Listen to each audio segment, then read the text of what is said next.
और उस छोटे से जीवन में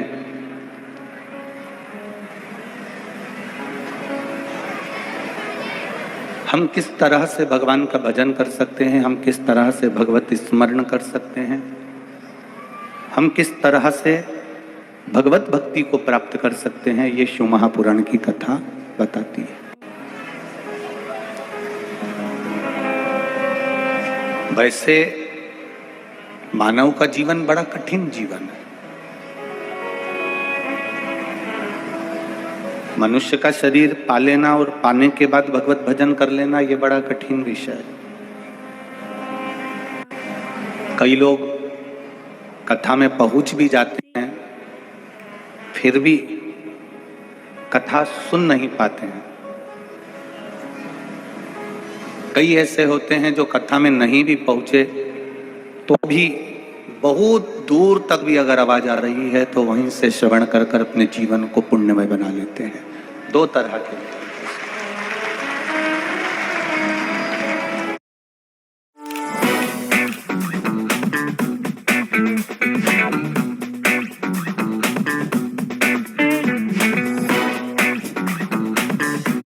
दो तरह के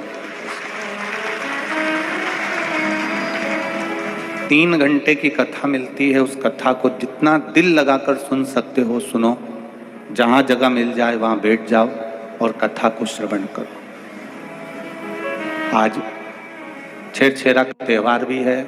इतनी दूर दूर से आप लोग कथा सुनने आए हो, लाखों की संख्या में आए हो, तो कुछ लेकर जाओ अपनी जिंदगी का कि मेरा भोलेनाथ आपके जीवन का कल्याण करे और अपने जीवन को सार्थक बना सके। ऐसा सुख हमारे जीवन में। बहुत कठिन है मानव का देह, पर उस मानव के देह में भगवान का भजन जब होने लगता है, भगवत स्मरण जब होने लगता है, भगवत कीर्तन जब होने लगता है, भगवत मंत्र जाप जब होने लगता है, तो धीरे धीरे धीरे धीरे ये मनुष्य का शरीर जितना कठिन लगता है उतना इसको सरलता आने लगती है। इसको उतनी सरलता हो जाती है जैसे जिस व्यक्ति को सिलाई करना नहीं आता ना, जिसको कपड़ा सिलना नहीं आता, उसको अगर कोई कपड़ा दिया जाए और कहा जाए कि लो इसकी चोली बना दो, इसका शर्ट बना दो, इसका पैंट बना दो, इसका लहंगा बना दो, या इसकी टोपी बना दो, इसका कोई बच्चों का कपड़ा बना दो, जिसको सिलना नहीं आता ना वो नहीं सिल सकता, उसको वो कठिन लगता है। पर जो एक बार, 2 बार, 3 बार, 4 बार उसको धीरे धीरे धीरे धीरे धीरे धीरे सीख जाता है, मशीन चलाना प्रारंभ कर देता है और वो धीरे धीरे सिलाई करना प्रारंभ कर देता है, फिर वो सीख गया तो उसको शर्ट सिलना, पैंट सिलना, चड्डा सिलना, लोवर सिलना, लहंगा सिलना, चोली सिलना, ये सब उसको सरल हो जाता। पहले हमको भी जिंदगी बड़ी कठिन लगती थी। क्यों भगवान ने जन्म दे दिया, किस लिए दे दिया? पहले ये जीवन कठिनता की ओर लगता था, पर जैसे जैसे जैसे जैसे जैसे जैसे शिव भक्ति में डूबते जाओगे, जैसे जैसे राम भक्ति में, कृष्ण भक्ति में, भगवान के भजन में डूबते जाओगे, वैसे वैसे जिंदगी जीने का एक आनंद आएगा और भगवान से कहोगे कि एक बार फिर वापिस जन्म देना और मैं शिव महापुराण की कथा सुनूं। ऐसी कृपा कर।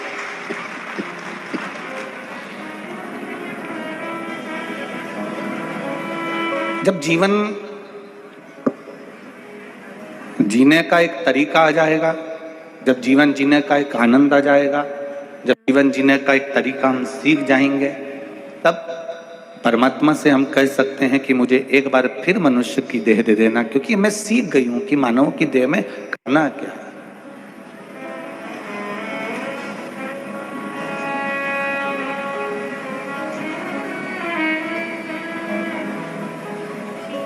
मानव की देह प्राप्त करने के बाद में हमको कैसे जीवन जीना है।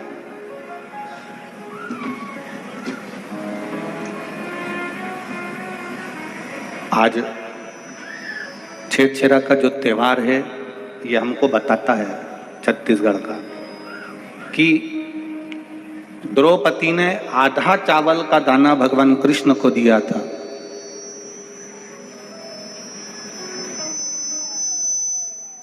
द्रौपदी ने आधा चावल का दाना भगवान कृष्ण को दिया था, और वो आधा चावल का दाना जो द्रौपदी ने दिया था, उस आधे चावल के दाने का 10,000 ब्राह्मणों का पेट, संतों का पेट भगवान कृष्ण ने भर दिया था।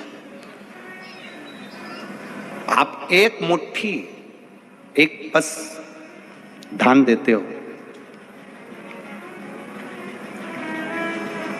अब जरा विचार करिएगा कि द्रौपदी ने एक आधा चावल का दाना दिया था, आधी धान दी थी, तो 10,000 ब्राह्मणों का पेट भरा गया था जो द्रौपदी के यहाँ आ रहे थे भोजन करने के लिए। दुर्वासा बाबा के साथ आए हुए 10,000 संतों का पेट भरा गया था। तो आप ये विचार मानकर चलो कि आज के दिन अगर आप एक मुट्ठी, एक पस धान का अगर दान भी कर रहे हो, आपके दरवाजे पर कोई आया और उसको दिया है, तो ये तुम्हारे 7 पीढ़ी को तारने वाला होगा। ये कोई साधारण नहीं है। दान कभी घटता ही नहीं है, भजन कभी घटता नहीं है, पुण्य कभी घटता नहीं है, सत्कर्म कभी घटता नहीं है, शिव भक्ति कभी घटती नहीं है। आपने अगर भगवान का नाम लिया है, पंचाक्षर मंत्र बोले हो, नमः शिवाय, षडाक्षर मंत्र बोले हो, ओम नमः शिवाय, श्री शिवाय नमस्तुभ्यम बोले हो, ओम नमो भगवते वासुदेवाय बोले हो, या राम बोले हो, या कृष्ण बोले हो, तो वो आपका घटेगा नहीं, वो बढ़ेगा। आपको वो नष्ट नहीं करेगा, आपकी उन्नति में वो साथ देगा।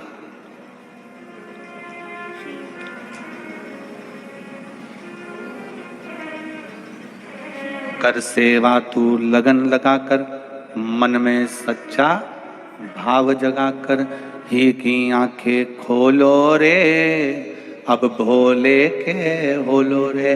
अर्थात भीतर के नेत्र जब खुल जाते हैं, भीतर के शब्द, भीतर का आनंद जब प्राप्त हो जाता है, तब फिर हमें संसार में रहते जरूर हैं, परिवार में रहते जरूर हैं, कुटुंब में रहते हैं, संसार में रहते हैं, पर लगता है कि भगवान की भक्ति में डूबे रहें, भगवान के भजन में डूबे रहें। आज कथा का कौन सा दिन है? 5वां। 2 दिन की कथा और रही, 7 दिन पूरे हो जाएंगे, आप अपने घर चले जाओगे, कार्यकर्ता अपने घर चले जाएंगे, सब अपने अपने घर पर पहुंच जाएंगे।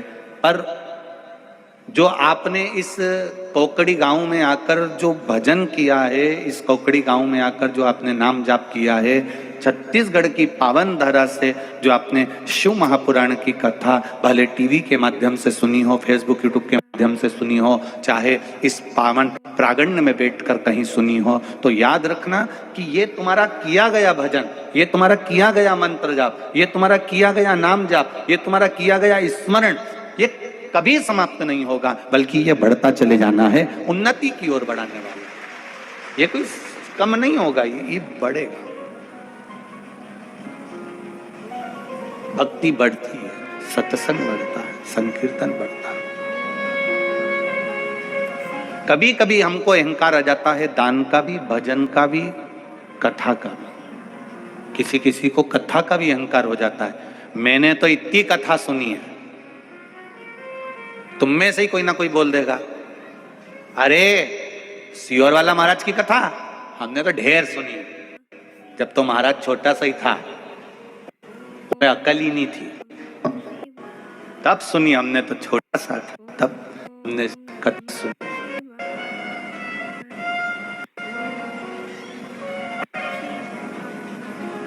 हमने 5 कथा सुन ली, हमने 6 कथा सुन ली, हमने 10 कथा सुन ली, हमने टीवी के सामने ऐसी ना जाने कितनी कथा सुन ली। किसी किसी को कथा का भी अहंकार आ जाता है। मत करना अहंकार कि कितनी कथा सुनी।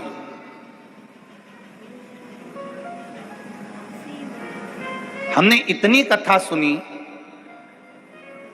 उसका अहंकार मत करना। पर मीराबाई ने जैसे अहंकार करा था, मीराबाई ने एक अभिमान बड़ा विचित्र करा था कि मेरो एक बड़ो अभिमान कि गुरु मेरो समर्थ है, शिव नाम लिया है वो खाली नहीं जाता, इसका मुझे अहंकार है। मैंने जो श्री शिवाय नमस्तुभ्यम का मंत्र जप करा है, मैंने जो पंचाक्षर मंत्र नमः शिवाय बोला है, मैंने जो षडाक्षर मंत्र ओम नमः शिवाय बोला है, मैंने जो राम नाम, मैंने जो कृष्ण नाम बोला है, मैंने जो ओम नमो भगवते वासुदेवाय बोला है, वो खाली नहीं जाएगा। इस बात का मुझे अभिमान होना चाहिए। लोग पूछे कि तू क्यों इतरावे, क्या तू मिला जो तू फूलोनी समावे। मेरो एक बड़ो रे अभिमान के गुरु मेरो समरथ है। मेरो क्या तो करेगो यमराज जब गुरु मेरो समरथ है। एक अभिमान जिंदगी में करो कि मैंने राम नाम, कृष्ण नाम, शिव नाम, श्री शिवाय नमस्तुभ्यम जपा है, मैंने पंचाक्षर जपा है, मैंने षडाक्षर जपा है, ये मेरे साथ में है। दुख आएगा, मेरा शिव मेरे सामने आएगा। तकलीफ आएगी, मेरा शिव मेरे साथ में आएगा।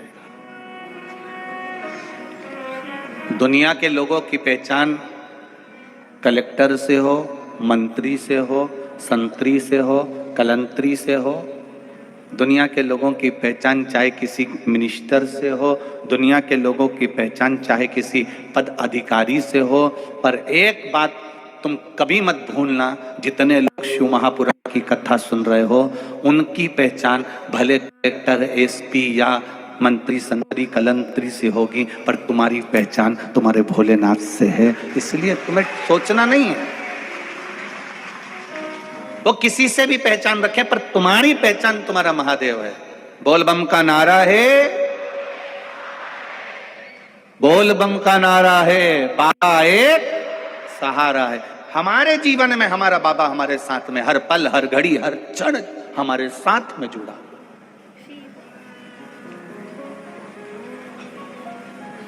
होगी उनकी पहचान जिससे होगी, पर हमारी पहचान तो हमारे बाबा से है, हमारे शंभू से, हमारे शंकर से है।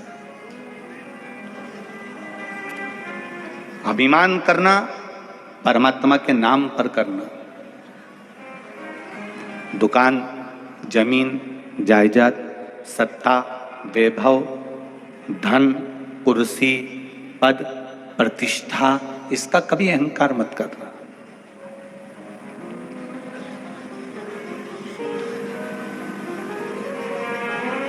एक मुट्ठी धान भी अगर दान कर रहे हो तो ये सोच कर करना कि मेरे अकेले का कल्याण नहीं, मेरे पूरे घर का कल्याण होगा। एक मुट्ठी अगर धान भी दे रहे हो तो ये मत सोच कर देना कि इससे मेरा कल्याण होगा। एक सुंदर कथा आती है, एक भिखारी भिक्षुक भूखा था, बहुत भूखा। दरवाजे पर एक बूढ़ी माँ बैठी हुई थी, वो गाजर खा रही थी। भिखारी ने देखा कि कुछ खा रही है, तो भिखारी उसके पास में गया, माँ भिक्षाम देहि, मुझे भूख लग रही है, कुछ दे दो आप। वो बुढ़िया ने जिंदगी में कभी दान नहीं करा था, कभी पुण्य नहीं करा था, कभी सत्कर्म नहीं करा था। बुढ़िया गाजर खाने में लगी हुई थी, भिखारी भिक्षुक दरवाजे पर खड़ा हुआ।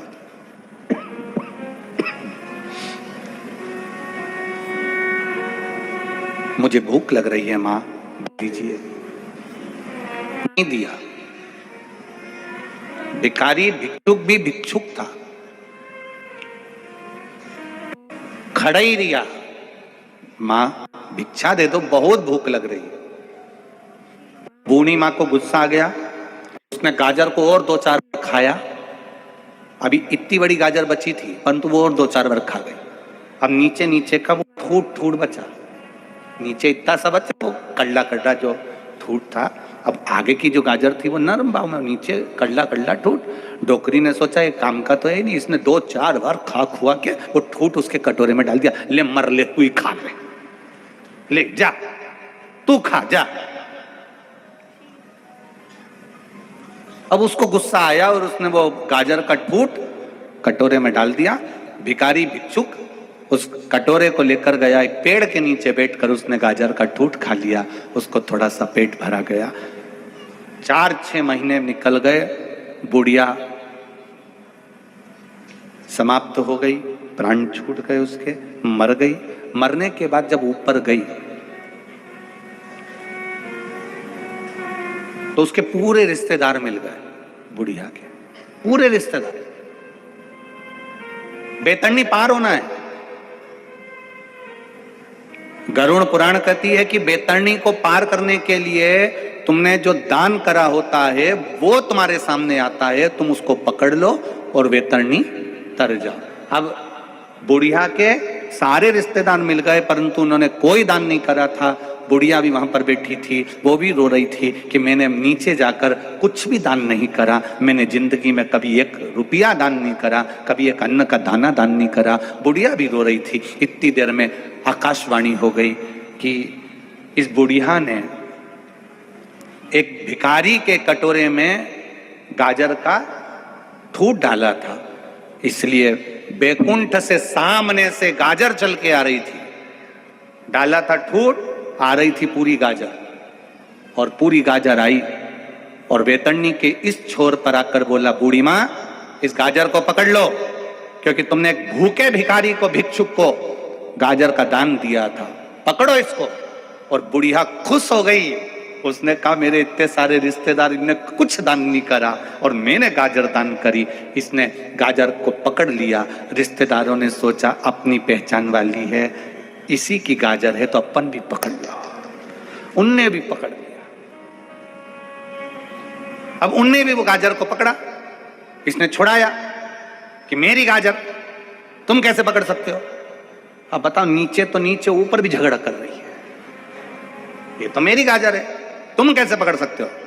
और गुस्से में आकर, गुस्से में लाकर उसने वो गाजर धीरे धीरे अपनी देवरानी को नीचे फेंक दिया, सास को फेंक दिया, ससुर को फेंक दिया, देवर को फेंक दिया, जेठ को फेंक दिया।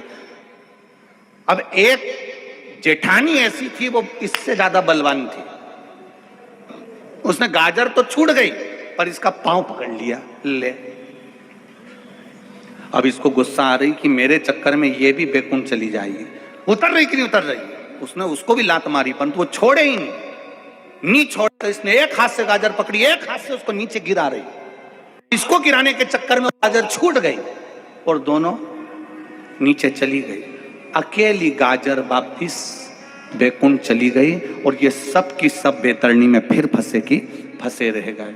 चाहती एक गाजर के चक्कर में पूरे परिवार को पार उतार सकती थी, पर जलन, ईर्ष्या, अहंकार, वृत्ति हमारी ऐसी हो गई कि हम दूसरे को सुखी नहीं देख सकते कि मैं अगर दान कर रही हूं तो केवल मेरा ही होना चाहिए, इसमें किसी दूसरे का नहीं होना चाहिए। पर शिव महापुराण की कथा कहती है, एक चावल का दाना, मात्र एक धान, एक चावल का दाना जब हम शिव मंदिर में समर्पित करते हैं, दान करते हैं, तो जरा विचार करना पुण्य किस किस को मिलता है। एक चावल के दाने का, एक धान का पुण्य किस किस को मिला। पहला पुण्य मिला माता पृथ्वी को, उससे प्रकट हुई। दूसरा पुण्य मिला एक इल्ली को, जिसने इसका स्पर्श कर कर छोड़ दिया। तीसरा पुण्य मिला एक पक्षी को, जिसने इसका स्पर्श कर कर छोड़ दिया। चौथा पुण्य मिला जिसने इसको उगाया। पांचवा पुण्य मिला जिसने इसको झड़ाया। जिसने उगाया था वो नहीं झड़ा रहा, घर की बेचारी पत्नी झड़ा रही। छठा पुण्य मिला जब ये कहीं मल कर निकाला गया, कहीं मशीन में गया, जिसने निकाला। सातवां पुण्य मिला जब ये निकल कर घर में आया, जिसने संभाल कर रखा। आठवां पुण्य मिला जिसने इसको ले जाकर कहीं छोड़ा, बाजार तक पहुंचा, बाजार से फिर वो निकल कर आया। 10वां पुण्य मिला जिसने शिव जी को इसको चढ़ाया। तब इनके खाते में भी एक चावल के दाने का, एक धान का पुण्य कट कट कर जाता रहा और इतने जीवों का कल्याण कर दिया। एक धान, एक चावल के दाने ने इतने को कल्याण कर दिया। विचार करना, केवल आप अगर भजन कर रहे हो, घर का कोई एक व्यक्ति भजन कर रहा है, घर का एक व्यक्ति अगर दान कर रहा है, घर का एक व्यक्ति अगर जल भी चढ़ा रहा है, घर का एक व्यक्ति भी अगर मंत्र जाप कर रहा है। वैसे तो शिव पुराण कहती है कि घर में 4 लोग हैं तो चारों जल चढ़ाओ, घर में 4 लोग हैं चारों दान करो, घर में 4 लोग हैं चारों भजन करो, घर में 5 लोग हैं 5 भजन करो, घर में जितने सदस्य वो 1 लोटा जल शिव जी को चढ़ाए। यहाँ तक शिव पुराण कहती है। पर मान लो किसी कारण से बेटा नहीं गया, बहू नहीं गई, परिवार वाले नहीं गए, कुटुंब वाले नहीं गए, तो शिव महापुराण ने देवराज नाम के ब्राह्मण की कथा का वर्णन किया। देवराज के प्राण छूटे, उस समय पर देवराज के पास में पुण्य नहीं था, सत्कर्म नहीं था। तब देवराज को मालूम पड़ा कि भगवान शंकर के गण मुझे लेने के लिए आए। तो देवराज ने गणों से पूछ लिया, भोलेनाथ जी से पूछ लिया कि मैंने पाप किया है, चोरी करी है, छल करा है, बेईमानी करी है, वेश्यावृत्ति मैंने करी है, उसके बाद भी भोलेनाथ जी मुझे लेने क्यों आए हैं? अब भगवान शंकर ने कहा, तेरी बूढ़ी माँ रोज प्रतिदिन शिव मंदिर में जाकर 1 लोटा जल चढ़ाती थी, उसका पुण्य तेरे साथ में आ गया, इसलिए तुझे कैलाश धाम मिल गया।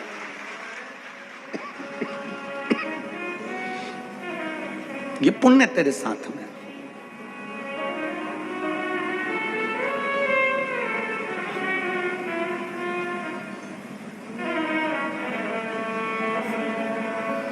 जिस जगह पर, जिस गांव में शिव महापुराण की कथा होती है,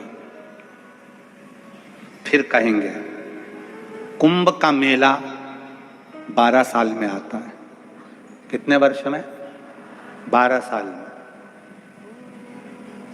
12 साल में ठिकाना नहीं है कि आप कुंभ का मेला देख पाओगे कि नहीं देख पाओगे। पर बालोदा बाजार वालों, भाटापारा वालों, आप लोगों को ये कुंभ का मेला देखने का मौका आज, ये शिव तत्व है, ये शंकर का स्मरण है।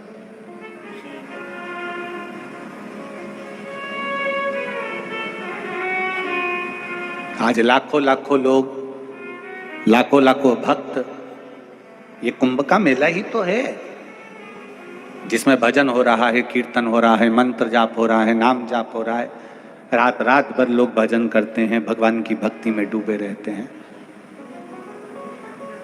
आज पूर्णिमा का स्नान करने के लिए दुनिया के लोग ना जाने कहां कहां जाते हैं, पर किस्मत वाले हो छत्तीसगढ़ वालों कि तुम्हारी पूर्णिमा का स्नान तुम कुबेरेश्वर बाबा के चरणों में, महादेव के चरणों में कर रहे हो। ये भाग्य आपका, ये किस्मत है आपकी।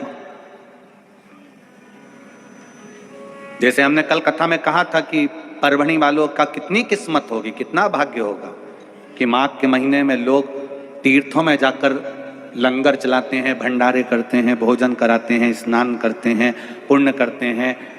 अभी प्रयागराज में भी माघ के महीने में लोग कल्पवास करने के लिए जाते हैं, कल्पवास करते हैं प्रयागराज में जाकर। 1 महीना रुकेंगे, झोपड़ी बनाएंगे, भजन करेंगे, त्रिवेणी के संगम पर रहेंगे। पर कितने किस्मत वाले हैं आप,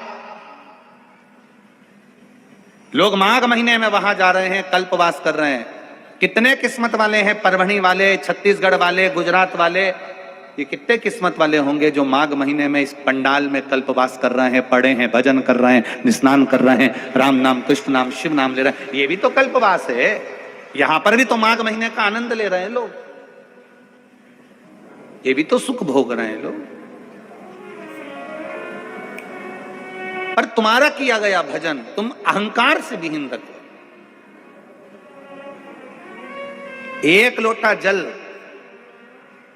देवराज नाम के ब्राह्मण की माता ने चढ़ाया था, वो 1 लोटा जल काम आया है देवराज के। देवराज करा, मेरे जैसे पापी को आपने ताड़ दिया। क्यों ताड़ दिया? मैंने तो छल करा, बेईमानी करी, कपट करा, नारी को गलत दृष्टि से देखा, धन चुरा कर लाया, कितना कितना धन मैंने चुराया, कितना गलत काम करा, उसके बाद भी भोलेनाथ आपने मुझे ताड़ दिया। शिव जी कहते हैं, देवराज तुझे तारने का कारण केवल एक है कि तेरी माता रोज शिव जी के मंदिर जाती है, ठंड लग रही है, गर्मी पड़ रही है, बारिश पड़ रही है, पांव कप कपा रहे हैं, तो भी बूढ़ी माँ, बुजुर्ग माँ शिव मंदिर तक जा रही है। आप में भी हमने देखा है, छत्तीसगढ़ के हों, चाहे गुजरात के, महाराष्ट्र के, राजस्थान के, चाहे जहां के लोग हैं, जितने भी भक्त शिव महापुराण की कथा सुन रहे हैं, इनका भाव इनका हृदय। एक बात जरूर हमने देखी है कि ये भी एक लोटा जल लेकर जाते हैं, चाहे गर्मी पड़े, बारिश पड़े, ठंड पड़े, कुछ भी हो, शिव के द्वार जाना, शंकर की चौखट पर जाना।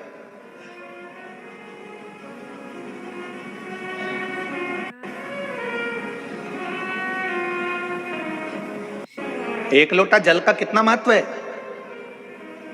जरा विचार करिएगा।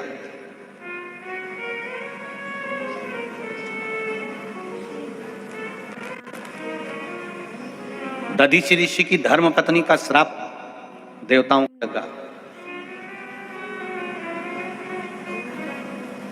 जरा ध्यान देना, कई लोग कहते हैं गुरुजी ये एक लोटा जल तुम कहां से लेकर आए हो, ये एक लोटे जल की महत्वता कहां से लेकर आए हो। जो दुनिया के लोग शिव महापुराण पर उंगली उठाएं, शंकर जी के पूजन पाठ पर उंगली उठाएं, उनको यह कथा जरूर सुना देना कि एक लोटा जल कहां से आया, उस एक लोटे जल का महत्व कहां से आया। आप लोग एक लोटा जल चढ़ा रहे हो तो सियोर वाले महाराज पर कोई एहसान नहीं कर रहे हो, ना महादेव पर एहसान कर रहे हो। एक लोटा जल अगर आप शिव जी के मंदिर में चढ़ा रहे हो तो तुम एहसान नहीं कर रहे हो, तुम अपने 7 पीढ़ी का नहीं। उज्जैन के महाकाल के मंदिर के पास में ऋण मुक्तेश्वर मंदिर में लिखा हुआ है, एक लोटा जल से 7 पीढ़ी नहीं तरती, 71 पीढ़ी तार रहे हो। किसी सियोर वाले महाराज का या फिर महादेव पर तुम एहसान नहीं कर रहा है, आपकी जिंदगी आप तार रहे हो, आपका जीवन आप सफल कर रहे हो, आप अपना जीवन सार्थक कर रहे हो।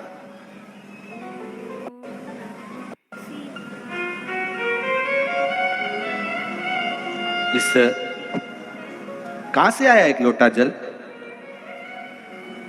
दधीचि ऋषि की धर्म पत्नी का श्राप सबको लग गया, देवताओं को, सारे देवताओं को श्राप लग गया। देवताओं के घर में संतान नहीं हो रही क्योंकि इनको श्राप था कि तुम्हारे यहां संतान नहीं होगी। संतान क्या करा जाए। पार्वती जी ने भी मन में विचार करा कि ये तो श्राप लगा है देवताओं को, अब करना क्या चाहिए। पार्वती जी ने एक व्रत रखा जिसका नाम था पुण्यक व्रत। कौन सा व्रत है, जम के बोलो, पुण्यक। कौन सा व्रत है, पुण्यक व्रत। पार्वती जी ने एक व्रत रखा जिसका नाम था पुण्यक व्रत।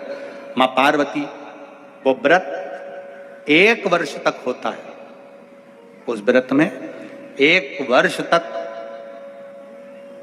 भगवान का पूजन करना, 1 वर्ष तक किसी न किसी वृक्ष के नीचे बैठकर भगवान की पूजन करना, 1 वर्ष तक वृक्ष के नीचे बैठकर उसी पत्ती का सेवन करना जिस वृक्ष के नीचे बैठे। ये पुण्यक व्रत माता पार्वती जी ने करा 1 वर्ष। किस लिए करा था, श्रेष्ठ संतान की प्राप्ति के लिए, श्रेष्ठ पुत्र की प्राप्ति के लिए।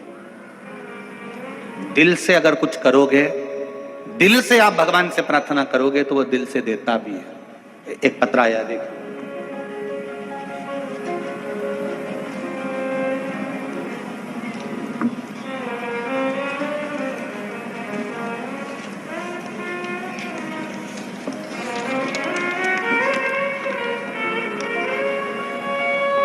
श्रीमती राजकुमारी ठाकुर, पति श्री रमेश सिंह ठाकुर, ग्राम पलारी, जिला बालोदा बाजार, भाटापारा। कहीं बैठी हो तो हाथ हिलाइएगा। आप ही हैं, दोनों हाथ हिला दो एक बार। श्री शिवाय नमस्तुभ्यम, एक बार वापिस हिला दीजिए।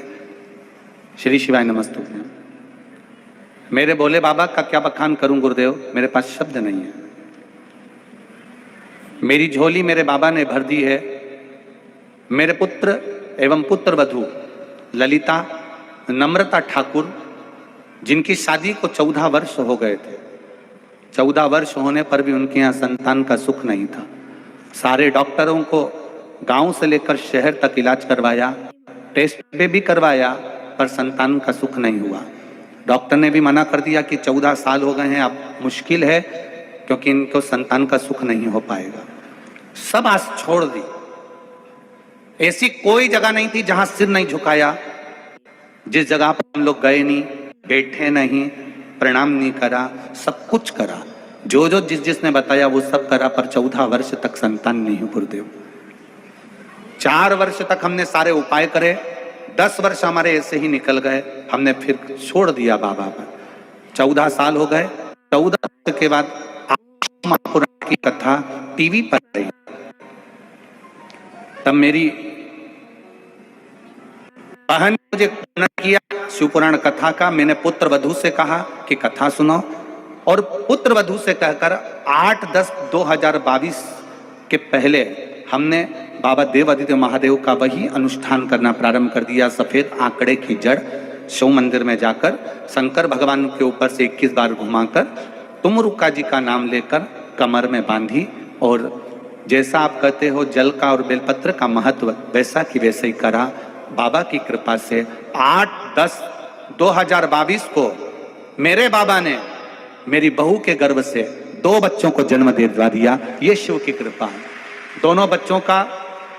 और देखिए गुरुदेव, जहां पर डॉक्टर बोल रहे थे एक संतान नहीं होगी, मेरी बहू के गर्भ से एक पुत्र भी हुआ और एक पुत्री भी हुई है। दोनों के फोटो लगा रही हूं, उनके फोटो भी मैं लगा रही हूं, आप फोटो भी देख सकते हैं। एक पुत्र और एक पुत्री का फोटो।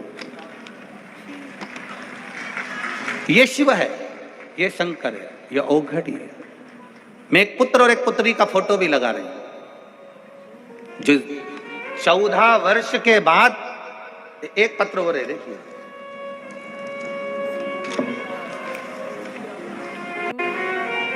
अनीता गोहे, अर्जुन नगर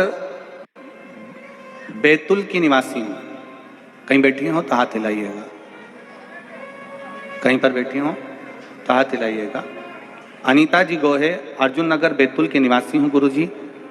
आपकी कथा टीवी पर 2020 से सुनना प्रारंभ करा। आपकी बाबा की कथा का क्या बखान करूं गुरुदेव। मेरी बिटिया की शादी को कई वर्ष हो गए, संतान प्राप्ति नहीं हुई। तब डॉक्टर को दिखाया, बच्चे नहीं हुए गुरुदेव।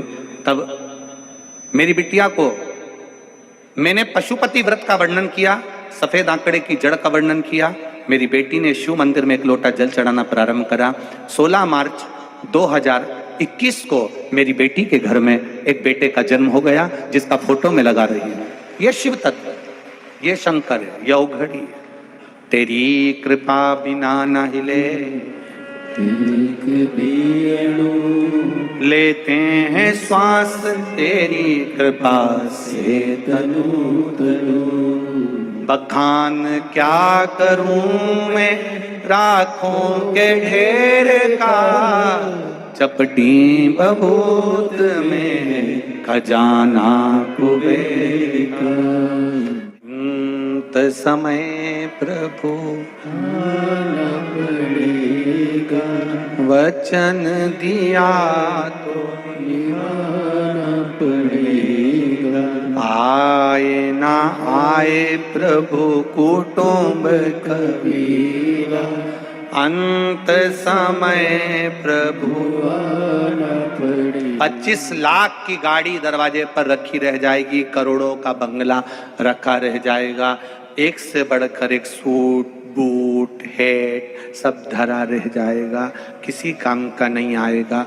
तब उस जगह पर केवल एक ही चीज काम आएगी, जो तुमने एक लोटा जल शिव जी को चढ़ाया, वो जल का लोटा ही आखिरी में लोटा में ही भराओगे और लोटा में ही जाओगे। 25 लाख की गाड़ी वाला भी 25 रुपए के लोटे में भरा कर चला जाता है। 25 लाख की गाड़ी। इसलिए मेरी छत्तीसगढ़ की बहनों, जीजियों और मेरे छत्तीसगढ़ के जीजाओं, एक बात का स्मरण रखिएगा अपने पास में। समय की अवस्था को पहचानो, जल के महत्व को पहचानो। व्रत करो मना नहीं, तप करो मना नहीं, साधना करो मना नहीं, भजन करो मना नहीं, कीर्तन करो मना नहीं। वो भजन, वो साधना, वो व्रत, वो उपास तुम्हारा भगवत भजन को प्राप्त करने का। लोग पूछेंगे एक लोटा जल कहां से लेकर आए हो महाराज। पूरी दुनिया में सबको लगता है कि ये एक लोटा जल चढ़ाने का महत्व समझाते हैं, बेलपत्री चढ़ाने का बताते हैं, बेलपत्री खाने का बताते हैं, शिव जी पर चावल चढ़ाने का बोलते हैं, धतूरा चढ़ाने का बोलते हैं, दुर्वा चढ़ाने का बोलते हैं, शिव जी को समी का पत्ता चढ़ाने को बोलते हैं। कभी विचार करिएगा, कभी स्मरण करिएगा। कभी आपको बोला इस व्यासपीठ से कि शंकर जी के मंदिर में जाकर इतने लाख रुपए दिया ना, या ऐसा कर देना, या तुम्हारा खर्च करने की कभी बात नहीं करी होगी। बात करी होगी तो केवल एक लोटा जल या एक बेलपत्र की, और बेलपत्र की भी बोली होगी कि शिव जी पे चढ़ा हुआ ही तुम तो उठाकर चढ़ा दो, उतने में भी आनंद हो जाएगा। बोला कि नहीं बोला? उतने में भी सुख हो जाएगा। उस एक लोटे जल का प्रमाण क्या है? पार्वती मैया ने व्रत करा, जिस व्रत का नाम था पुण्यक व्रत, और उस पुण्यक व्रत का जो बल था, उस पुण्यक व्रत का जो प्रभाव था, उस पुण्यक व्रत का जो आनंद था, 1 वर्ष तक उस व्रत को करना था और 1 वर्ष के बाद उसका उद्यापन करना था। 1 वर्ष के बाद उसका उद्यापन माता पार्वती जी कर रही हैं, क्योंकि उनके घर में संतान नहीं है। दधीची बाबा की धर्म पत्नी का जो श्राप लगा सारे देवताओं को लगा है संतान के लिए, संतान नहीं होगी तो दुख है भीतर से, करूं क्या? तब पुण्यक व्रत करा। 1 वर्ष का व्रत माता पार्वती जी ने एक पेड़ के नीचे बैठकर करना, उसकी पत्तियों को खाना और भगवान का पूजन करना।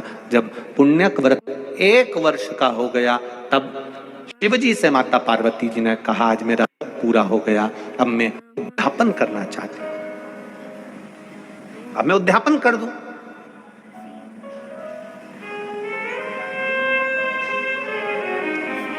उद्यापन का मतलब जानते हो ना आप लोग? व्रत पूरा होता है, पशुपति व्रत पूरा हुआ, 108 दाने आपने चावल के चढ़ाए या बेलपत्री के चढ़ाए या आपने फूल की पंखड़ी चढ़ाई, कुछ भी चढ़ाया, चढ़ाते हो ना 108 दाने, या एक श्रीफल भेंट के साथ शिव जी को दिया। जब तुम्हारा 5 पशुपति व्रत पूरे हो गए, तब तुमने 5वें व्रत के दिन ही यह सब कुछ कर दिया कि आज मेरा 5वां व्रत पूर्ण हो गया, आज मेरा उद्यापन हो गया, आज उद्यापन हो गया।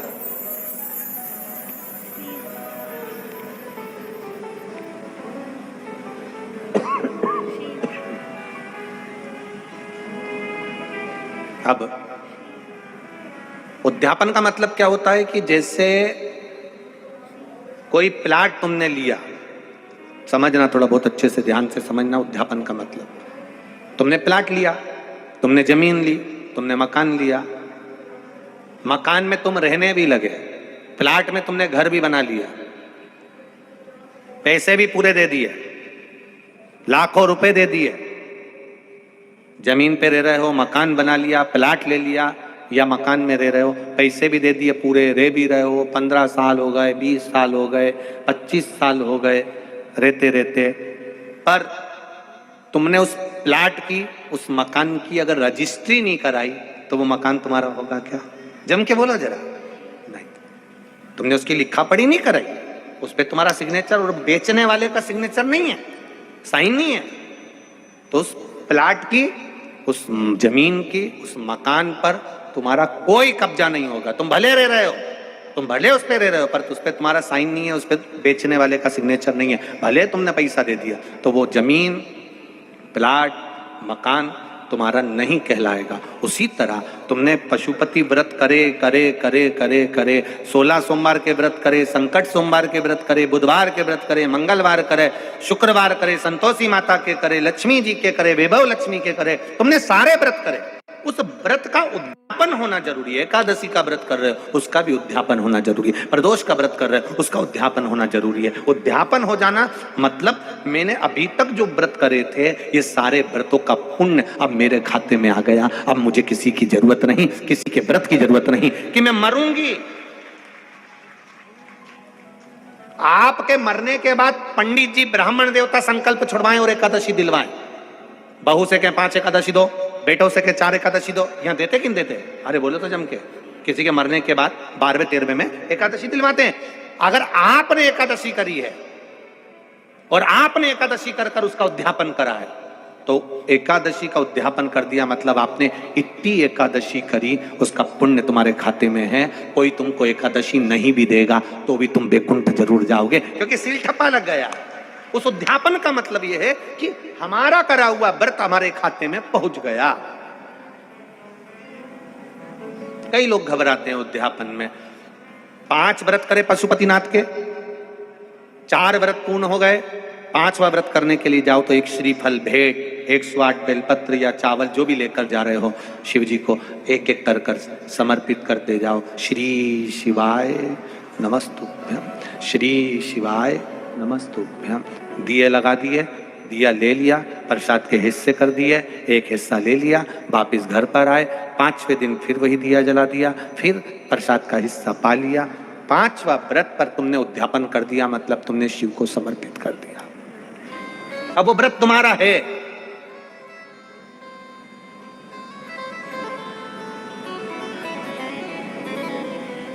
अब वो व्रत तुम्हारा कहलाएगा। जो बाबा को तुमने दिया, बाबा तेरे दरवाजे से कोई खाली नहीं गया। शिव महापुराण की कथा करते करते सालों निकल गए।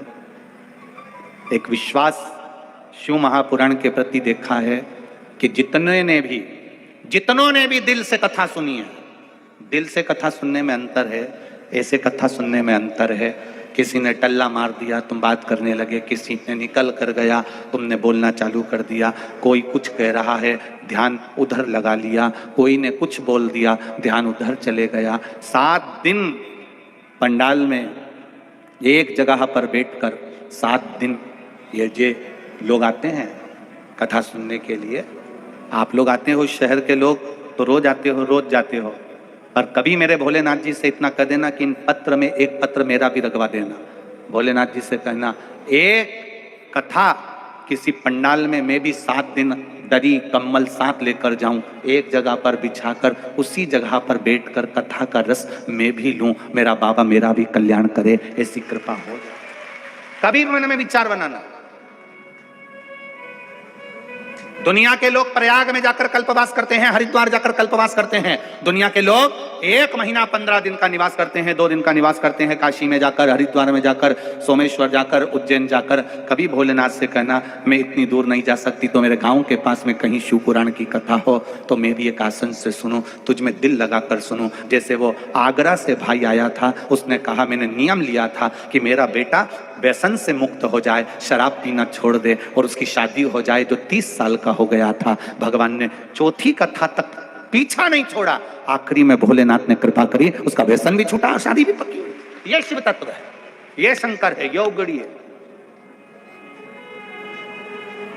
कथा वो नहीं होती कि तुमने बस यहां से सुना, यहां से निकाल दिया, बच्चे कुछ थे। तो कथा को एंजॉय करने के लिए या कथा में आनंद लेने के लिए नहीं जाना है। कथा में हमें शिव को ढूंढने जाना है कि मेरा बाबा मिलेगा कैसे, मेरा शंकर कैसे मिलेगा।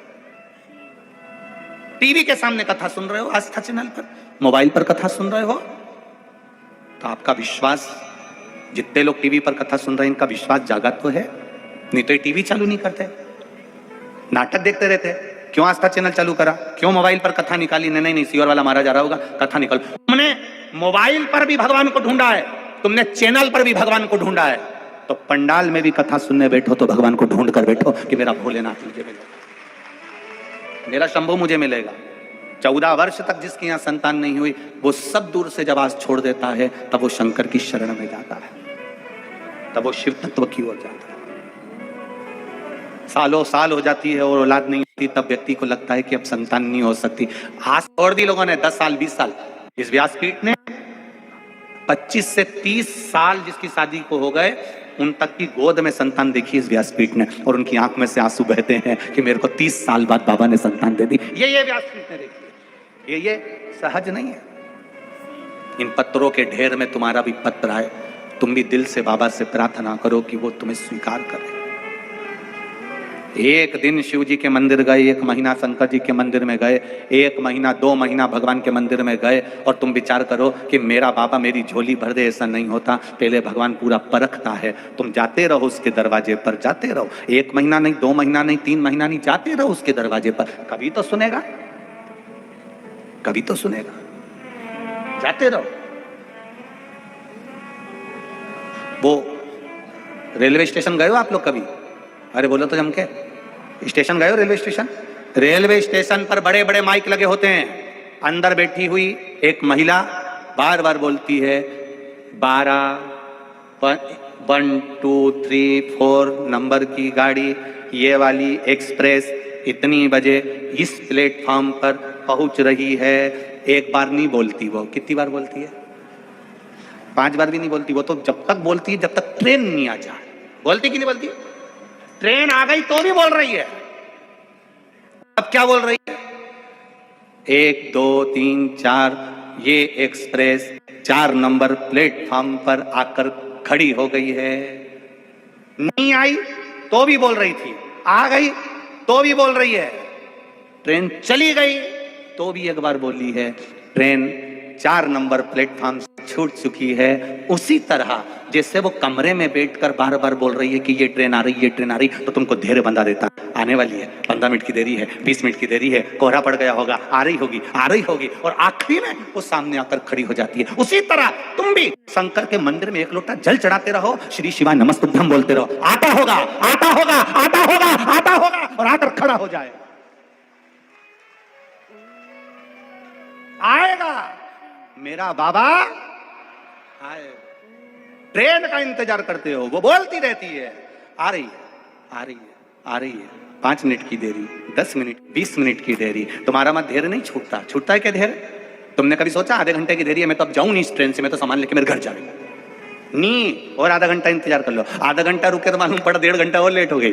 अब सोचे मैं तो जा रही मेरे घर, अब नहीं जाऊं इस ट्रेन से। नहीं, 1.5 घंटे की तो बात है, और रुको, धैर्य नहीं तोड़ा, और रुको, और रुको, और रुको, और रुको। रुकते रुकते 8 बजे वाली ट्रेन रात को 11-12 बजे आई, तब तुम उसमें बैठी और वो बाई बोलती रही आ रही है, बोलते जाओ आ रही है, आ रही है। तुम उसके मंदिर में जाते रहो, एक लोटा जल चढ़ाते रहो। ये मत सोचना कि गुरुजी ने बोला था 3 महीने का, नहीं नहीं। किसी किसी की फाइल मोटी होती है ना, तो उसको पढ़ने में भी समय लगता है, काटने में समय लगता है, छुपाने में समय लगता है। उसी तरह दुख अगर बड़ा है तो थोड़ा समय लग सकता है, पर धैर्य मत खोना, आएगा जरूर और दुख काटेगा जरूर, ये निश्चित है। धैर्य मत तोड़ना, आएगा वो मेरा बाबा आएगा।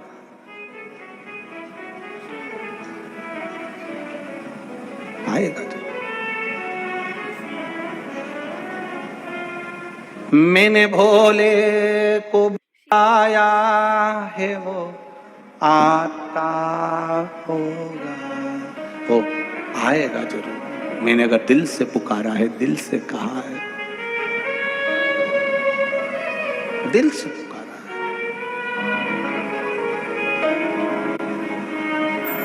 और जब आप दिल से पुकारोगे तो सियोर वाला महाराज भले के देता है कि 1 महीना जल चढ़ा कर देखो, 2 महीना चढ़ाओ, 3 महीने में बाबा आपकी झोली भरेगा। पर विश्वास रखकर अगर तुमने 3 महीना भी जाने दो, 2 दिन भी अगर विश्वास रखकर जल चढ़ा लिया, तो वो 3 महीने का इंतजार नहीं करेगा, तेरे पास खड़ा हो जाएगा। कोई जरूरी नहीं है सभी ट्रेनें लेट आए, कोई जरूरी नहीं है कि तुम सबका काम ही 3 महीने में होगा। कोई कोई ट्रेन बिफोर भी आ जाती है। बोलो सही है कि गलत है? कोई कोई ट्रेन 8 बजे का टाइम है तो उसके पहले ही वहाँ 2 स्टेशन पहले ही आके खड़ी है। क्यों खड़ी है? इधर से हरी झंडी मिले फिर जाऊंगी। उसी तरह भोलेनाथ भी कभी कभी इंतजार में खड़ा रहता है, स्टेशन के पास में ही। ये लोटा लेके मंदिर आया और मैंने इसका काम निपटाया। कभी कभी वो भी भोर खड़ा है। तुम सोच रहे हो भगवान मेरा काम करेगा, भगवान बोले मंदिर तो आए एक लोटा लेके, वो इंतजार में खड़ा है। एक भक्त लक्ष्मी जी से कहता है, भगवान से कहता है, भगवान मुझे इतनी लक्ष्मी दो, इतनी लक्ष्मी दो, इतनी दो कि मैं कथा कराऊं। मुझे इतना धन देना कि मैं कथा करवाऊं।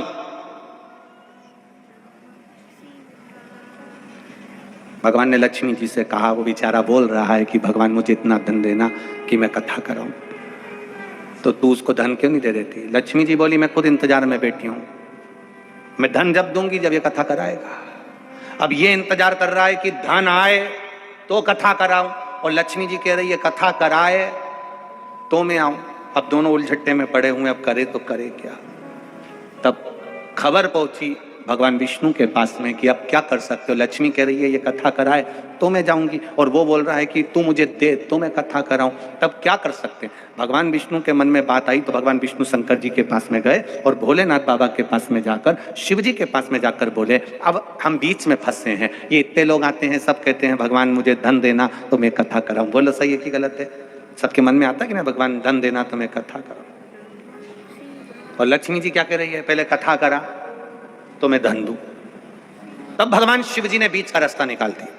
शंकर भगवान ने भगवान नारायण से कहा बीच का रास्ता एक ही है, जहां कथा सुनने बैठो वहां एक संकल्प कर लो कि कथा कराने का मन में प्लान विचार तूने दिया है, व्यवस्था भी तू ही करेगा, अब तू जान तेरा काम जाने, पर कथा मेरे जीते जी एक बार तुझे कराना है।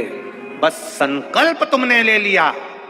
अब भगवान विष्णु लक्ष्मी जी को फिर धीरे धीरे कुछ तो कर दे, थोड़ा बहुत तो दे दे। तब कहीं से व्यापार में कहीं 2 रुपये का फायदा हो गया, तब मन में आया अब करा लेता हूं, थोड़ा सा आया है, थोड़ा कहीं से आएगा, हो जाएगा। तब लक्ष्मी फिर टूट मान हो गई। संकल्प तुम्हारा है पूरा, वो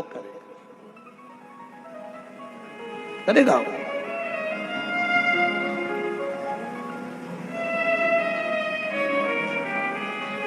आप उसके भरोसे पर रहो।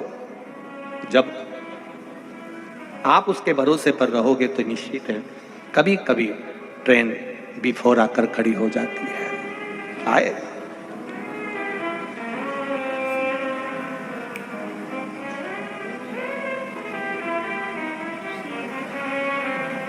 और उस समय नैनों में अगर जल भी होगा तो वो सोच लेगा कि मेरे लिए बाहर आ है, मेरे लिए। मैंने तेरे ही भरोसे ओ बाबा तेरे भरोसे हवा बिचोड़ती जावांगी बाबा डोर हंतु छठी नाम कटी जावांगी भोले मैं तेरी पतंग शंभो मैं तेरी पतंग। दिल से उससे कहो। हम बेटा बेटियों से कहते हैं तुम एग्जाम देने जाते हो, परीक्षा देने जाते हो, कंपटीशन एग्जाम में बैठते हो, तुम इंटरव्यू देने जाते हो, तुम एक बार इंटरव्यू देते हो, एक एग्जाम देते हो और तुम हार जाते हो। क्यों? क्योंकि अभी तक तुम इंटरव्यू दे रहे हो, अभी तक तुम परीक्षा दे रहे हो, तुम अपने बल पर दे रहे हो। जिस दिन परीक्षा देने बैठो उस दिन तुम्हारे भीतर यह होना चाहिए कि याद कर कर मैं आया हूं, पढ़ा मैंने है, पर लिखेगा मेरा महादेव, लिखेगा मेरा महादेव। पीटी उषा, वो पीटी उषा जो दौड़ की माहिर थी, नाम सुना है कि नहीं सुना? सुना है ना? जो दौड़ती थी, दौड़ में प्रथम आती थी, वो भारत की बेटी, वो पीटी उषा जब दौड़ने के लिए आतुर होती थी, आगे निकल जाती थी, सबको हरा कर पहले नंबर पर आ जाती थी। तो इंटरव्यू लेने वाले पत्रकारों ने जब उनका इंटरव्यू लिया तो पूछा पीटी उषा से कि तुम सबको हरा देती हो और आगे निकल जाती हो, जीत जाती हो, तुम दौड़ती ऐसा तेज हो कि तुम जीत जाती हो, इस दौड़ने का राज क्या है? पीटी उषा ने कहा मेरी माँ ने और मेरी दादी ने मुझे बचपन से समझाया था कि जब तू दौड़ने के लिए घुटना पृथ्वी पर टेकेगी और भागने की तैयारी करेगी,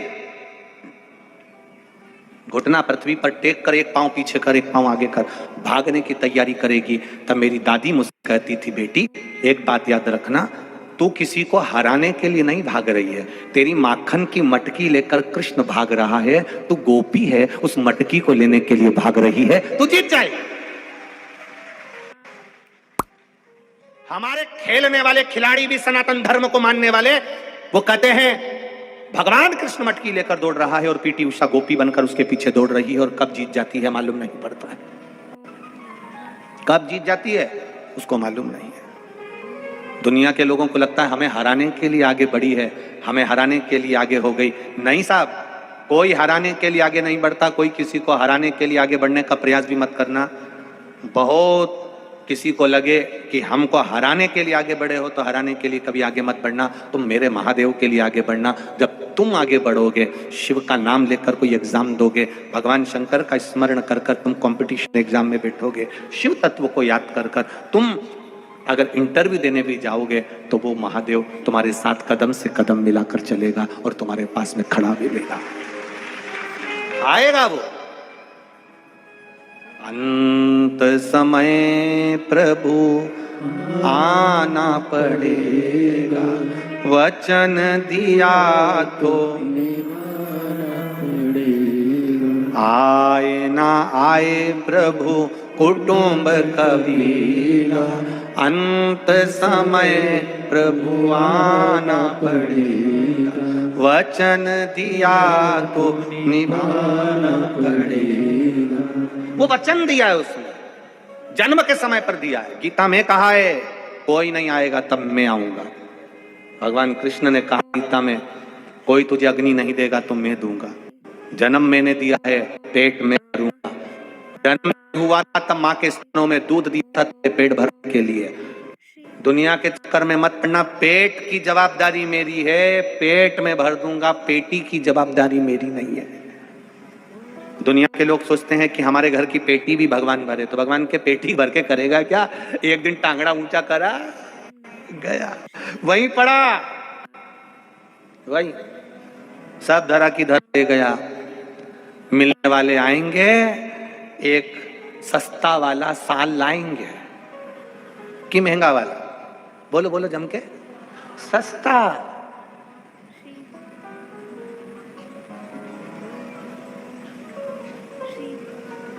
सस्ता वाला साल लाएंगे, उसी साल को लाके उड़ा देंगे। बस तुम्हारी गाड़ी 25 लाख की धरी है, किसी का की नहीं है वो 25 लाख की गाड़ी। आखिरी में बॉडी को ले जाने के लिए वो 25 लाख की गाड़ी की जरूरत नहीं पड़ेगी, तुम्हारे व्यवहार की जरूरत पड़ेगी। तुमने किसी का साथ दिया होगा, किसी की दुख की घड़ी में खड़े हुए होगे, तो वो 25 लाख की गाड़ी दरवाजे पर भले पड़ी रहे, तुमने जिसका साथ दिया होगा वो तुम्हारे दरवाजे पर तुम्हारा इंतजार कर रहा होगा कि कब लेकर जाना है। वो इंतजार कर रहा है। तुम्हारा व्यवहार, तुम्हारा प्रेम, तुम्हारी करुणा, तुम्हारी वात्सल्यता, बंगला भले 4 मंजिल का हो, वो किसी काम का नहीं है। इतना बड़ा मकान है तुम्हारा, तुम्हारा घर देखना तुम जाके कितना बड़ा है। क्या पूरे घर में सोती हो? बोलो तो जम के, पूरे घर में सोते हो? नहीं। इतना बड़ा घर, घर में भी तुम्हारा कमरा है छोटा सा, कमरे में भी तुम्हारी अलमारी छोटी सी, अलमारी भी छोटी, और जिस बड़े सारा पलंग भी बड़ा, और उसमें सोने की जगह भी तुम्हारी, बोलते जाओ, छोटी सी। जितनी जगह में तुम सोते हो बस उतनी जगह में तुम्हें नींद आती है। तुम इधर से इधर भी सो गई ना तो नींद नहीं आती। किसी ने पूछा क्यों नींद नहीं आ रही? आज मेरी जगह पर वो छोरा सोया ना, तुम्हारे नींद ही नहीं आ रही। हमारी जगह इतनी सी जगह, और अहंकार इतना बड़ा, मेरा मकान, मेरा मकान, मेरा मकान, मेरा घर, मेरा बेड, मेरा बेडरूम, मेरी ड्रेसिंग। भगवान ने भी कह दिया सब धरा रह जाएगा, बेड भी यही है, गद्दा भी यही है, और रूम भी यही है, आखिरी में कुछ भी नहीं जाएगा, सब पड़ा की पड़ा रह जाएगा। तेरे पास में इतनी सारी साड़ियां सब अलमारी में धरी रह जाएगी, एक साड़ी निकाल के पहना दी जाएगी। जो सोने की रकम पहनी वो भी रात को चोटे चुरा लेंगे। सबसे पहले चोटे तो हमारे घर में ही होते हैं। रात को मरे, आधी रात को सब निकाल लेते हैं, सब पूरी रात। और अगर एक आध 2 चीज रह भी गई तो बहुवन सवेरे रोते रोते निकाल लेगी, इतना घूंघट कर। जब वो घूंघट करेगी और तुमसे चिपक के रोएगी, सबको लगेगा बेचारी कितनी प्यार करती होगी सास से। प्यार में नहीं करती, कान में सोने की मुर्की थी, उसको दांत से कतर रही थी, उसको दांत से कतर ली पल्लू डाल के, और मुंह में भर के फिर देवरानी से बोली तू रोले में अभी आई पानी पी के। अरे चोटो साधर, वाहवारी दुनिया, मतलब की दुनिया में किसी का कोई नहीं है।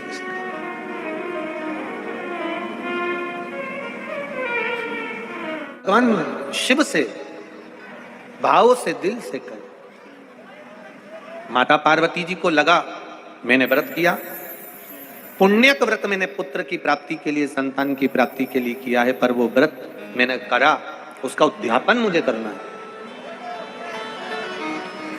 इस पुण्यक व्रत का उद्यापन कैसे करूं? तब माता पार्वती जी ने देवाधिदेव महादेव से कहा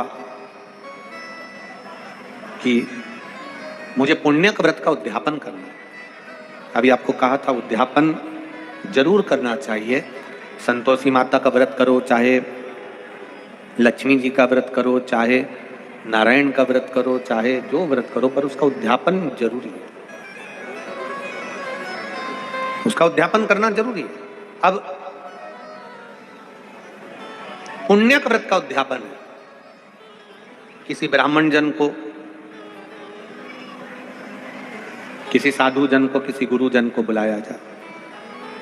तब भगवान देवाधिदेव महादेव ने कहा तुम्हारी मर्जी पड़े तुम उसको निमंत्रण दे दो और तुम उद्यापन कराने के लिए बुला लो।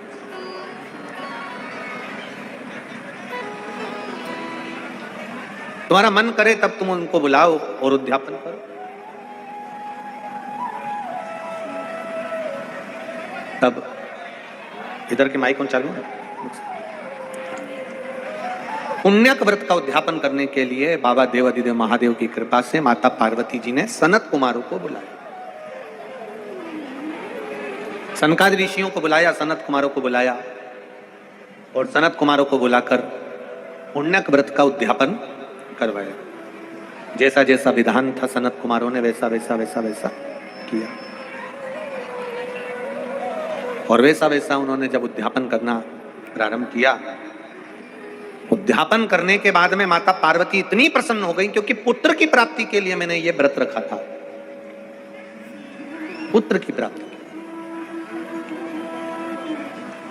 देखिए बड़ा ध्यान रखना है, कथा श्रवण करने के लिए बैठे हो, इतनी दूर दूर से 500-500 200-200 किलोमीटर दूर से आए हो, 50-100 रुपए तुमने ऑटो वाले को लगाए होंगे, गाड़ी वाले को दिए होंगे, तब जाकर यहाँ पहुंचे होगे।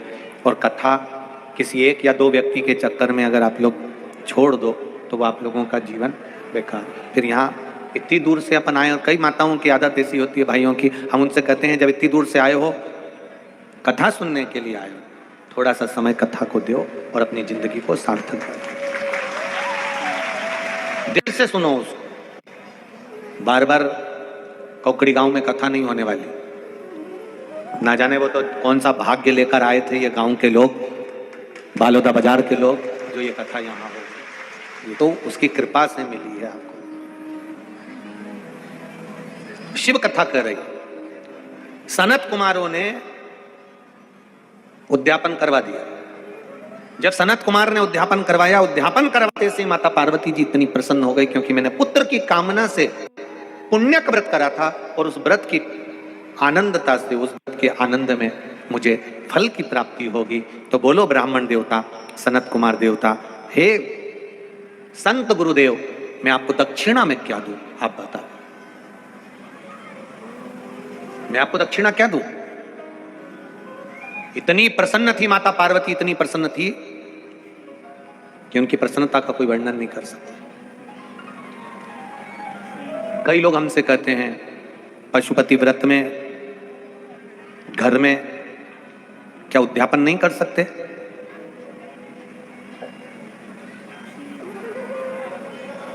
घर में क्या हम ब्राह्मण ब्राह्मणी को बुलाकर भोजन कराकर वस्त्र आभूषण नहीं दे सकते? हमने कभी मना नहीं करा। पर एक बात जरूर हम पशुपति व्रत की कहेंगे, अगर कोई को उद्यापन में तुमने बुलाया, इसलिए पशुपति व्रत का जो उद्यापन है केवल तुम्हें करना रहता और उसमें कोई दिखावे की जरूरत नहीं पड़ती। उसमें किस चीज की जरूरत है? 108 या तो बेलपत्र, चावल, मूंग, या 108 जो सामग्री आपको चढ़ाना, एक श्रीफल और 11 रुपए भेंट आदि का उसकी जरूरत है। तो ये सब चीज की व्यवस्था तो आप कर सकते हो ना, जम के तो बोलो, कर सकते हो ना। अब मालूम पड़े तुम बड़े रूप में उद्यापन करते, फिर कोई आता फिर आपसे पूछता काय का उद्यापन कर रहे हो? पशुपति व्रत का कर रहा है। अच्छा, क्या कारण से करा था? हमने व्रत करा था, हमारी बहू ने व्रत करा था, उसका ये कारण था, हमने किया बाबा की। अब पशुपति व्रत का उद्यापन केवल 108 सामग्री, श्रीफल और भेंट, जो भी तुम्हें चढ़ाना, 11 रुपए, 21 रुपए, 51 रुपए, 101, जो तुम्हारा मन पड़े, वो आप मंदिर में देख के कर रहे हो। तो किसी ने आपसे नहीं पूछा कि आपने व्रत क्यों करा। पूछा क्या? किसी ने आपसे नहीं कहा कि आपने उद्यापन क्यों करा। कोई नहीं पूछता कि तुम्हारे कितने सोमवार हो गए, कि कितने व्रत हो गए, कोई नहीं पूछेगा। जब तुमने चढ़ाया, बाबा के चरणों में ले जाकर छोड़ दिया, भगवान ने उसको स्वीकार कर लिया, आप बाबा के हो गए, बाबा आपका हो गया। फिर कोई ना पशुपति व्रत में ना तो दिखावे की जरूरत पड़ी, ना किसी की जरूरत पड़ी, आप करे हो, आपके लिए आपने किया है, आपके लिए। अब सनत कुमार जी ने उद्यापन करवा दिया, सनत कुमार जी ने उद्यापन करवाया। हाँ, एक बात और अच्छे से समझ लीजिएगा, वो भी स्मरण में रहे आप लोगों के, वो भी आपके स्मरण में रहना चाहिए। जब हम श्रीफल, धतूरा या बेल का फल, बेल का फल जानते हो, बेलपत्री के वृक्ष में जो बीला लगता है, बेला लगता है, उसका फल, श्रीफल, बेलफल या धतूरा हम भगवान शंकर को जब समर्पित करते हैं तो वो किसी कामना के अनुकूल हम लोग समर्पित करते हैं कि बाबा आज मेरा ये कार्य मनोरथ पूर्ण हुआ है, या मेरा ये उपास था तो मैंने आपको समर्पित किया। धतूरा शिव जी को चढ़ाना, बेलपत्र शंकर भगवान को चढ़ाना, दोनों में अंतर है। बेलपत्र आप प्रतिदिन भगवान शिव को चढ़ा सकती हो, बेलपत्र आप भगवान शंकर को रोज चढ़ा सकती हो, प्रतिदिन समर्पित कर सकती हो। पर धतूरा जो है, जिसमें कांटे कांटे रहते हैं, वो गोल सा रहता है, उस धतूरे को हम शिव जी को जब चढ़ाएं तो विशेष ध्यान रखें कि जैसे कोई विशेष फंक्शन हो, विशेष उत्सव हो, विशेष मनोरथ हो। आज तुम्हारे मन में कोई भाव उत्पन्न हो गया कि मेरे बाबा की कृपा हो जाए और मेरा ये कार्य, तो तुम्हारे मन में आया तो तुमने धतूरे को समर्पित करा। आपके घर में कोई ब्राह्मण देवताएं हैं, अभिषेक करा रहे हैं, रुद्राष्टाध्यायी से अभिषेक करा रहे हैं, या एक छोटा सा अभिषेक आपने रखा है, मतलब मनोरथ घर में रखा है, तो आप धतूरा अवश्य समर्पित करें, शिव को धतूरा अवश्य चढ़ाएं। शिव कथा करें।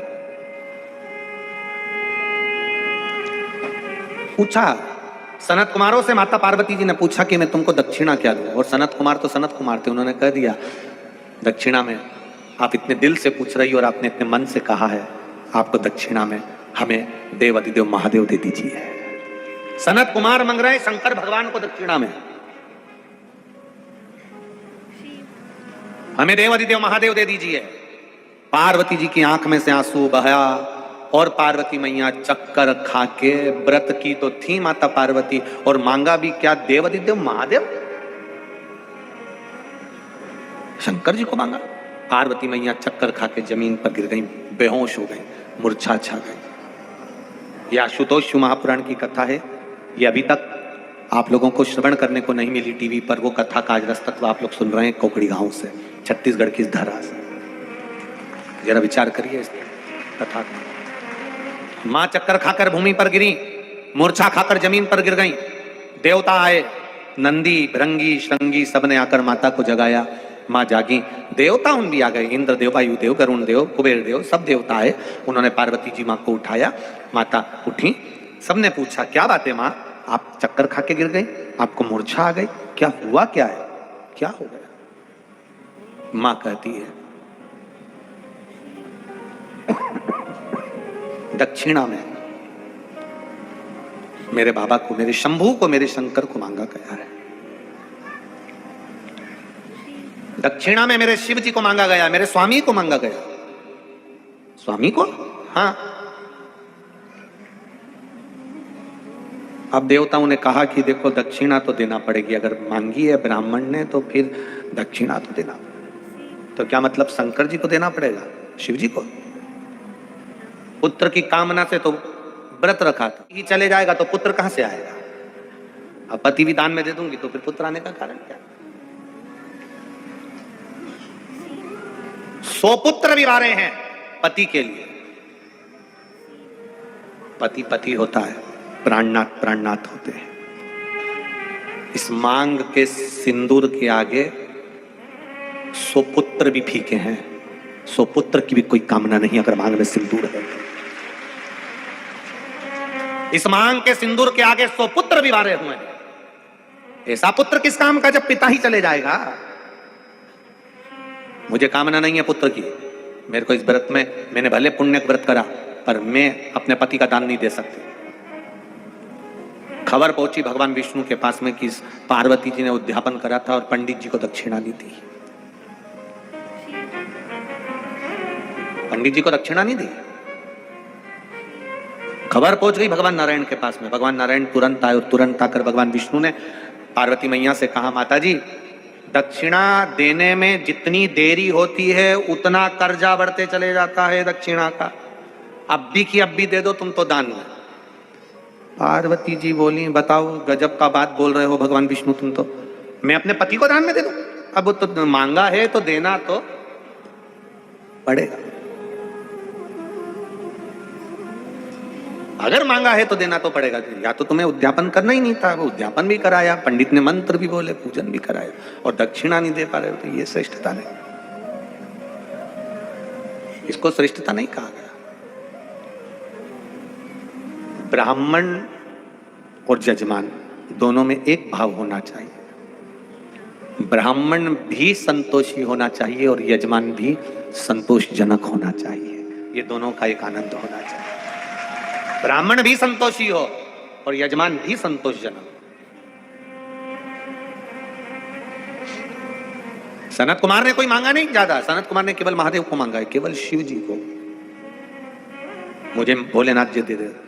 पार्वती मैया ने भगवान विष्णु की बात नहीं सुनी, तब भगवान नारायण ने तुरंत भगवान शिव जी को याद करा, भोलेनाथ जी आप पधारो। शिव जी आए। शंकर भगवान ने आकर कहा, पार्वती ये तुम्हारी गलत बात है। पंडित ने अगर पूजन कराई है, सनत कुमार ने उद्यापन कराया है, तो तुमको दान देना चाहिए। तो पार्वती जी बोली, तुम्हें मांग रहा है, आपको मांग रहा है ये। शिव जी बोले वो तो देना तो पड़ेगा, मांगा है तो देना तो पड़ेगा। दक्षिणा में महादेव को तो देना पड़ेगा। फिर वापिस अगर ये सनकादि ऋषियों ने मुझे आपको वापिस नहीं दिया तो मैं संतान का करूंगी क्या? ये पुण्य व्रत करके मैं तो फंस गई। व्रत करा मैंने और पति का दान दे दूं तो वो संतान किस काम की? मुझे नहीं चाहिए ऐसा संतान का सुख, ऐसी औलाद का सुख नहीं चाहिए। भगवान से प्रार्थना करना, भगवान संतान देना, ऐसी देना जो बुढ़ापे में हमको संभाल ले। ऐसी मत देना कि बुढ़ापे में वृद्धाश्रम में छोड़ दे। ऐसी औलाद नहीं चाहिए। तू दे, मना नहीं। अब भगवान देवादिदेव महादेव ने कहा, पार्वती तुम्हें ये दान दे देना चाहिए। तो आपका दान? हाँ दे दो, दे दो, मेरा दान दे दो। पार्वती जी ने पूछा, फिर आप मुझे कब मिलोगे? बड़ी मुश्किल से मिले हो आप मुझे, कब प्राप्त होगे? शिव जी ने कहा, कोई शंकर का भगत होगा, शिव भक्त होगा, वो तुझे मुझे प्राप्ति का मार्ग बता देगा।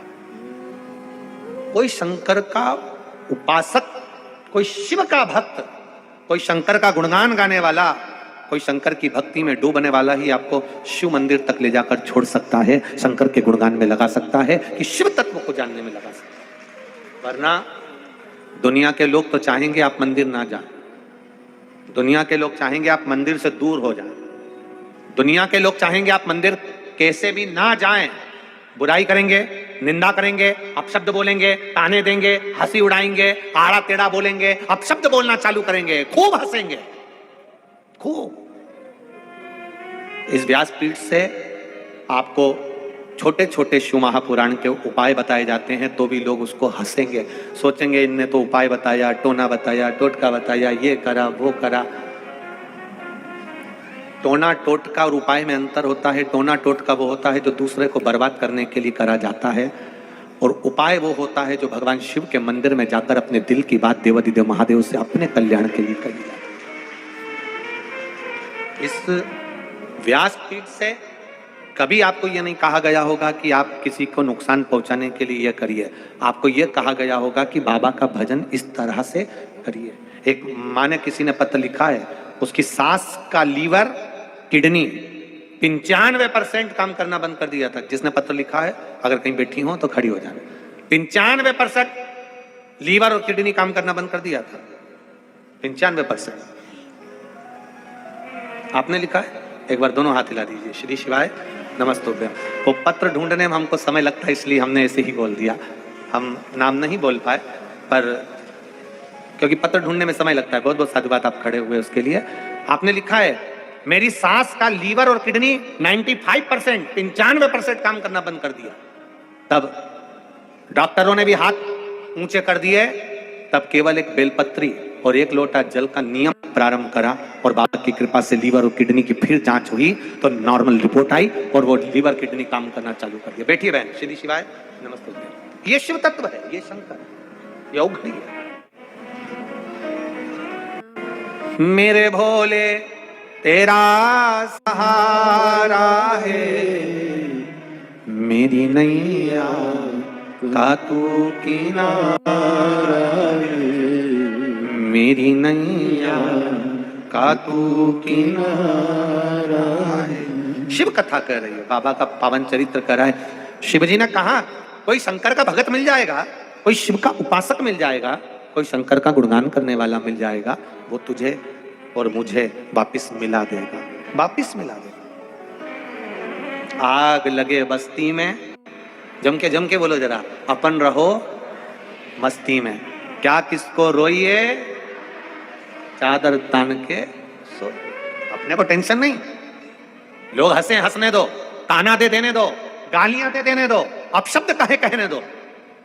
आप तो बस इतना जरूर करना कि अपने नगर के पास में कहीं शिव पुराण की कथा हो, हाथ में रिमोट हो और कथा सुनने को मिल रही हो तो समय देखकर एक बार टीवी चालू कर लेना। ध्यान रहे तो मोबाइल पर कथा निकालकर थोड़ी देर सुन लेना। ये जीवन की एक सार्थकता हो। कहे